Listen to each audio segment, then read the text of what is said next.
All right, guys, welcome to an On the Line podcast special of the WTA Finals. I am your host, Noel Alberto, with my co-host Oliver Dixon Jefford. Oliver, how you doing?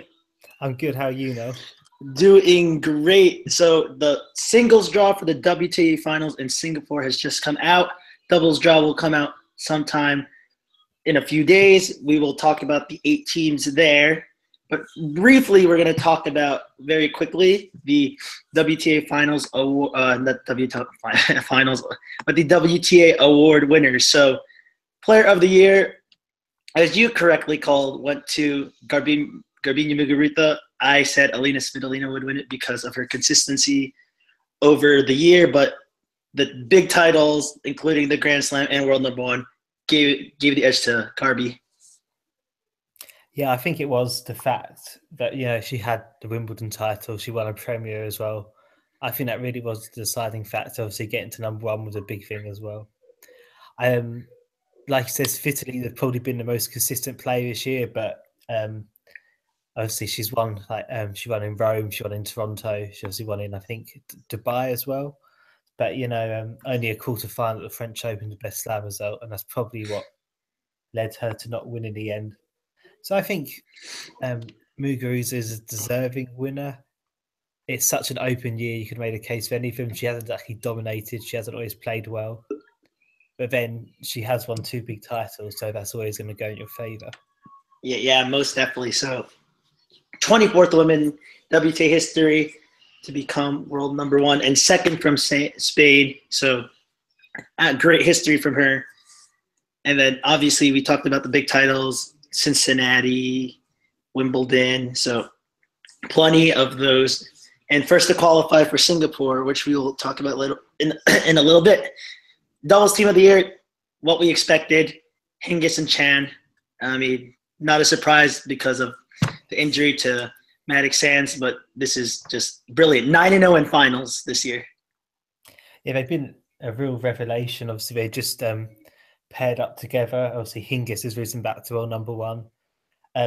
If I've read correctly, Chan will be joint world number one with her at the beginning of next week, because even when they've not played together, they've managed to earn the same number of points. Wow. So yeah, it's been they've been, obviously they didn't win the French Open or Wimbledon, but they've been so good outside the slams, and obviously eventually took the US Open. I can't remember what slam that was for Hingis. It was a ridiculous amount. But yeah, I mean, with the absence of Maddox Sands and Safarova, obviously you don't know what they could have achieved at Wimbledon or at the US Open or any tournament since. I think it had to be them to win it. They've been outstanding this year. Yeah, absolutely. 9-0 in finals is just some remarkable to even just think about. When you think about someone even in singles, when Wozniacki, she was at 1.0-6 in finals. To go undefeated in finals is absolutely brilliant, even in doubles. Yeah, it's crazy.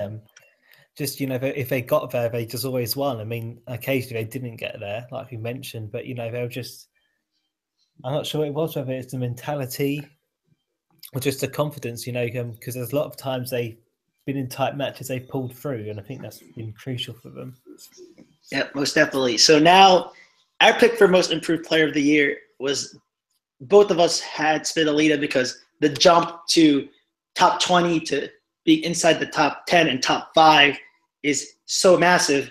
But obviously you can't go wrong with the person who won it, Jelena Ostapenko, French Open champion, title in Seoul as well, 19-7 in 3-set matches, first time in Singapore, has a chance for world number one this year. It has been the dream season for the Latvian, and hopefully she can continue to bring on these great results.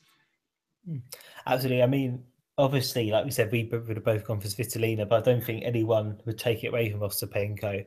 They were the two at the forefront of that category. And obviously, it's been incredible. She started the season at 44th. I believe she was as low as about 67th or 68th at one point this season. And, final in Charleston, obviously that incredible run at the French Open, which I still can't believe, to be honest. I mean, the tennis she played was incredible. And the battle she was in, 5 3-set matches.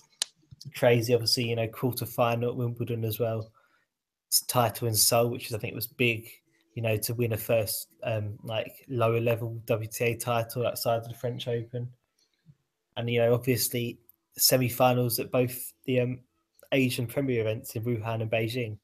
So it has been a big year for her. It hasn't always been amazing. She's had some results which haven't been great, but in this tennis she's played has been exciting and it's been good in the big matches. Obviously she beat Garbina Muguruza. It's her first win over world number one.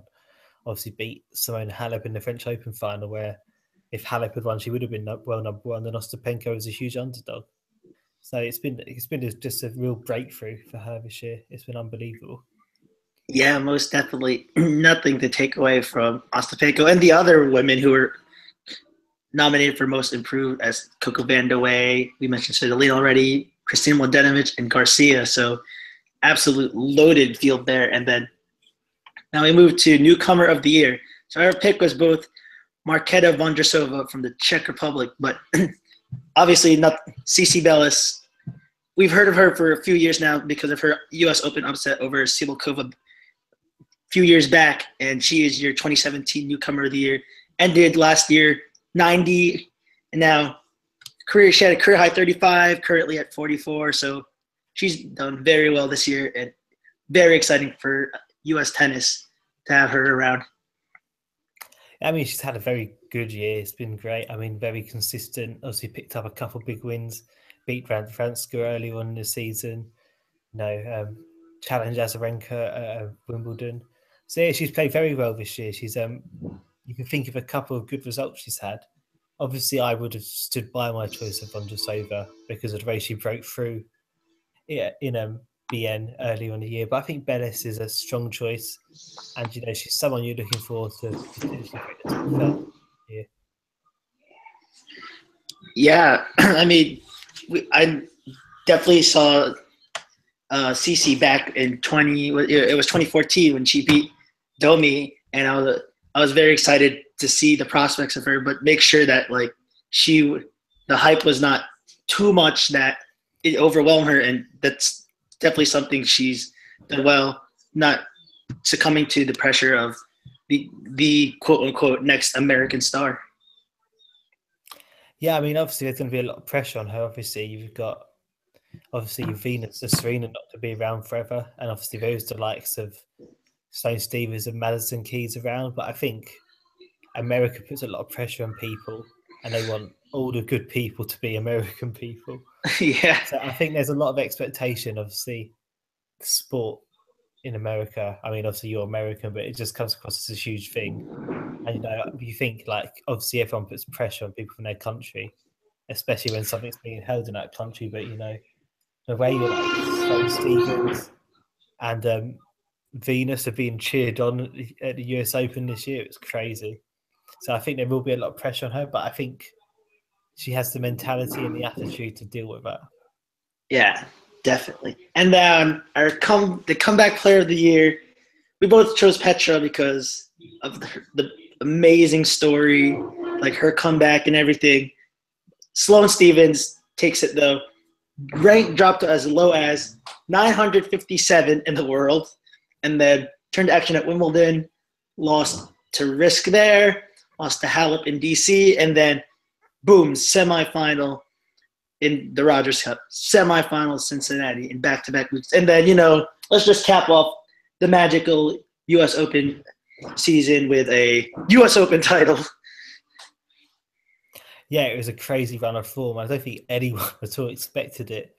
She's someone, obviously, 2013 Australian Open, she famously beat Serena, made a semi-final. There was a lot of pressure on her there, and she had a good season that year, got up to her career high of 11th, I think, which is still her career high, actually, I believe. And obviously Wimbledon quarter-finalist that year as well, 4th round at the US Open. But then she didn't deal with the pressure that well, and then obviously she had her injury troubles.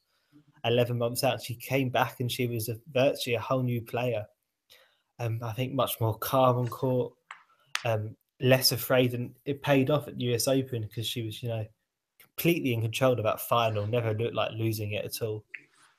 Really dominant performance. So she's done amazingly well, and obviously we both take a bit of her, but she deserves it. Yeah, and the thing with Sloane is, like you said, after her stellar year when she reached the Aussie Open semifinal, all that is she.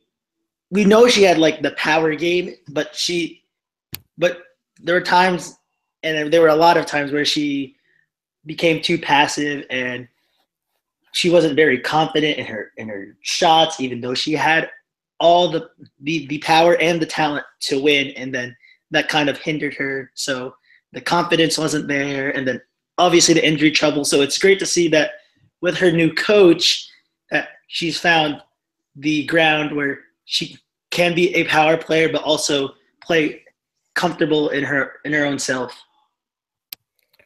Absolutely. I mean, it was just she seemed just very confident and relaxed on court at the US Open. Even in, like, for example, her quarterfinal match against Sevastova, I think Sevastova had to point for a double break lead in that final set. And Stevens she wasn't like stressed. She just looked very calm. She looked very relaxed. And obviously she came back and won that in the final set tiebreak. So I think she has the mentality in the game there. Obviously, she's struggled since then. She lost both her matches in China. But then, that's not like a shock. A lot of people have struggled after winning their first slam. It's kind of what you'd expect now. So I think if she comes back next year, she could threaten for more big titles again. Yep. So great to see the award winners, have them announced. And now we move on to the Elite Eight in Singapore. So the draw is out. And so as Oliver mentioned to me before the podcast, it is kind of like the groups are separated by how they play. Big hitters in the white group. We have Muguruza, Pliskova, Venus, and Ostapenko in that group. And then in the red group, we have Halep, Svitolina, Wozniacki, and Garcia. So let's start with the white group. Big power here. And we already talked about how no one's the favorite, but who can you fancy getting out of this group, out of these four women? Well, it's incredibly hard to call. I think what we all know is the tennis balls in that group are going to be well and truly whacked. I mean, it's so hard to call. It's been so open this year. I mean, I am a little worried for Pliskova. She hasn't been in the best form of late. I think she could be vulnerable, but at the same time, she plays well. She could also be through. I'm thinking fairly confidently that Muguruza will go through to the semi-finals, whether in first or second place. And, if I had to pick, I'd say Muguruza. I'd also say Venus as well, because of how well she's performed in the slams this year. She clearly performs well in the bigger tournaments. So I'd lean towards them too, but it is hard to call. Yeah, I agree there with your two picks. I would actually fancy probably Venus to go top, because final Australia, fourth round French, final Wimbledon, semi US Open. So, and then not maybe like a couple quarters and a couple semis in the regular tour level events, but she knows how to perform on the biggest stage. She's the only woman who's won this competition before, with a couple other women making finals here before. But yeah, she is the only one to win this competition. I'm pretty sure she's the only one without a losing head-to-head record against any of the women either. Yeah, but then the downside of that, I'm pretty sure she's the only one. Well, she is the only one without a title this year. Yeah, that's true. Maybe when that comes towards the latter stages, it might be an issue. But I mean, she has lost to Muguruza in the Wimbledon final, lost to Muguruza in Rome as well, so that might not be the best matchup for her. But obviously she beat Ostapenko at Wimbledon, and you can see her beating Pliskova at the moment. So I think she has got a good chance this week. I think she'll be motivated. It's the first time in a long time she's qualified. So, yeah, I think she has to be a good shot. Yeah. Okay, now to the red group. So the counter-punching group, as we stated earlier, top seed Halep, then followed by Svitolina, Wozniacki, and Garcia. Garcia is in the best of form, but of the four women. But do you see her getting out of the group? I'm not sure. I think she's the big factor because if this was like if you're told at the beginning of the year, like this was the groups, I mean, you'd be impressed that she made it, but you wouldn't necessarily think that she had much of a shot. But then she's made it because of how she's entered the season. She's played some phenomenal tennis in Wuhan and Beijing. So she has a real chance. Obviously, beat Halep and Svitolina on her way as well in Beijing. So I think she has a shot. If she can continue that form, she will. But my instincts are saying Halep and Svitolina. Halep because she had obviously not the US Open and the Australian Open. She lost in the first round of both. US Open is a bit more understandable, obviously, because she faced Sharapova. But obviously, one in Madrid, final in Rome, final in Beijing as well. Final at French Open, quarterfinal at Wimbledon. Obviously, can't roll number one now. I think she'll find a way through, and I think Svitolina's obviously played well in the big events as well. So I think they're the two I'm thinking, but obviously Garcia has a shot, and obviously Wozniacki as well. You know, struggled against Svitolina this year, but it's beaten Halep. And obviously has reached 7 finals, which is the leading number on the tour. So this is an open group, but I would have to say Halep and Svitolina for me. Yeah, another agree with you there. As you talked about Svitolina doing well in the big events. She won Dubai, she won Rome, and then she won Toronto. So 3 Premier Fives, pretty impressive. Obviously not the slam results, but still pretty impressive to win 3 of the biggest tournaments in the WTA calendar year. And yeah, I also fancy Halep as well. She's played in Singapore before. I mean, so has Wozniacki, but I just feel Halep is just a little more consistent and has the game to push for the semifinals. Yeah, I think in any of the matchups here, especially the Halep Wozniacki one, which could be key, it's going to be key if either of them are in any of their matches, including when they face, are willing to be aggressive, because when they're both willing to attack, I think that's when they play their best. And sometimes they don't get that chance against the big hitters, which is why they struggle. If you have to look, Wozniacki's lost all 3 of her past meetings against Svitolina. That's because Svitolina is the more natural attacker of the two. She's more willing to attack, and Wozniacki can't always deal with that. So I think it's a key for any of them to see if they can try and be aggressive. But I think it is Halep and Svitolina who are capable of doing that effectively if they're playing well. All right. So now we move on to Sunday previews. We are going to preview the first 4 round robin matches, 2 in each group. So Pliskova, Venus, we touched on this a little earlier. You said we do fancy Venus. Pliskova's not in the best of form. And so let's go. Why are you leaning towards Venus with, the court speed, all this jazz? I think it's just because how well she's played in the big tournaments this year, in the slams. She's clearly not afraid of facing the big players. Obviously, Pliskova isn't in the best of form. Obviously, Venus did lose in Hong Kong to Osaka. Not a great loss for her, considering I think she was 5-3 up in the first set, ended up losing 7-5, 6-2. Mm-hmm. But I mean, they're both very aggressive, but I think Venus has been moving incredibly well this year. And I think that could be the big factor. I think that will help her pull through, if I'm going to be honest. All right.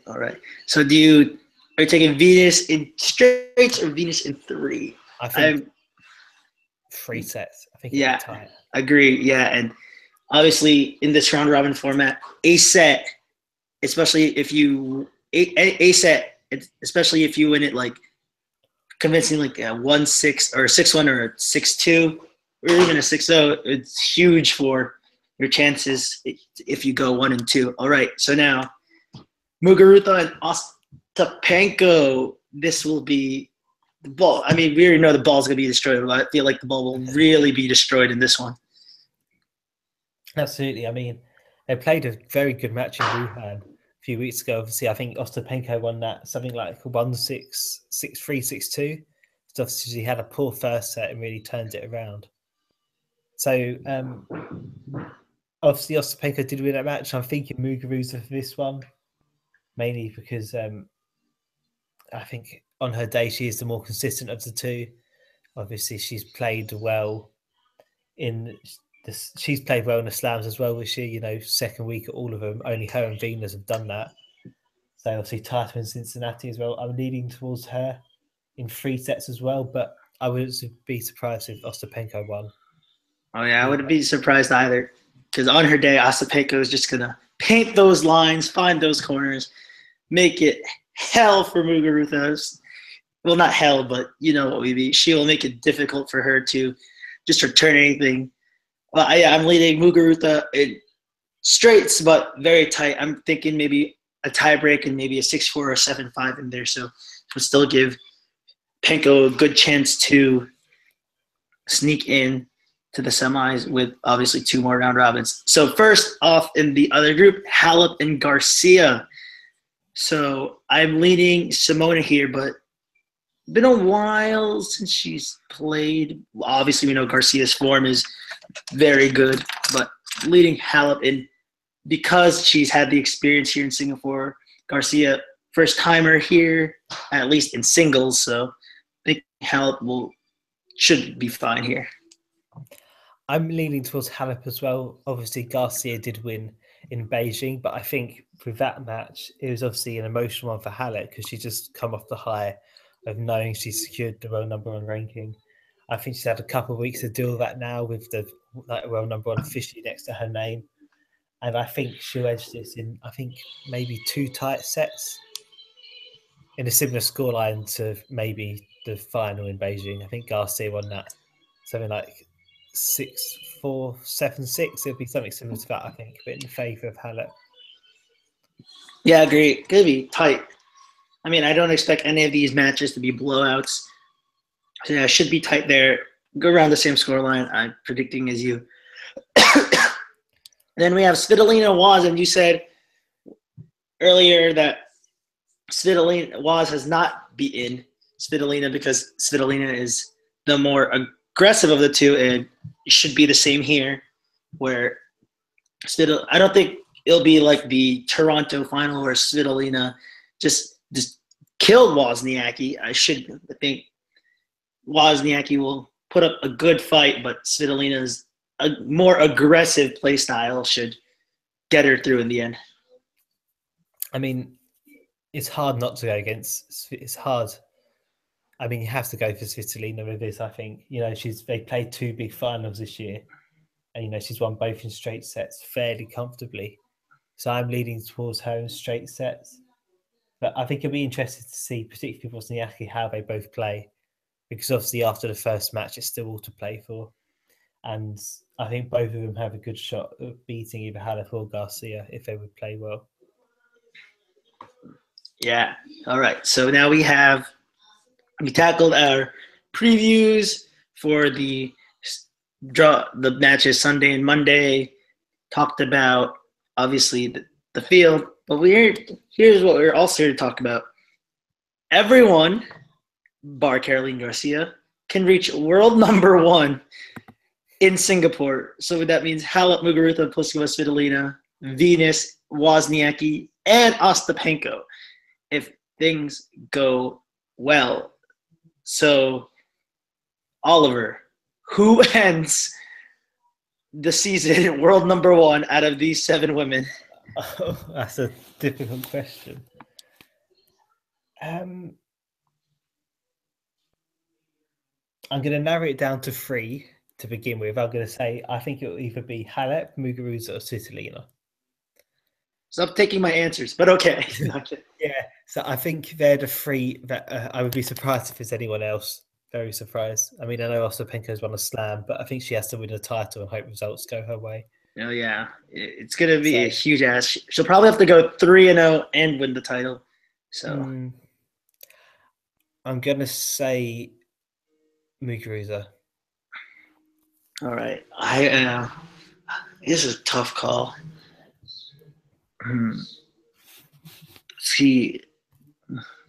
I will also go Muguruza as well. But she's just so close to Halep, only 40 points back. So, and then obviously because their top two. They're not in the same group, so things just fall her way. She can probably be world number one by the time if she goes 3-0, Halep goes 0-3, and then she's in the final. So pretty easy. Yeah, I mean, all I'm going to say is it would be great if it comes down to the final. Oh, whoever that'd be something.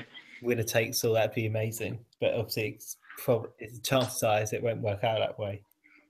Never does. I think it's probably between Muguruza and Halep mostly. I think Svitolina has a shot, but obviously not as a big one.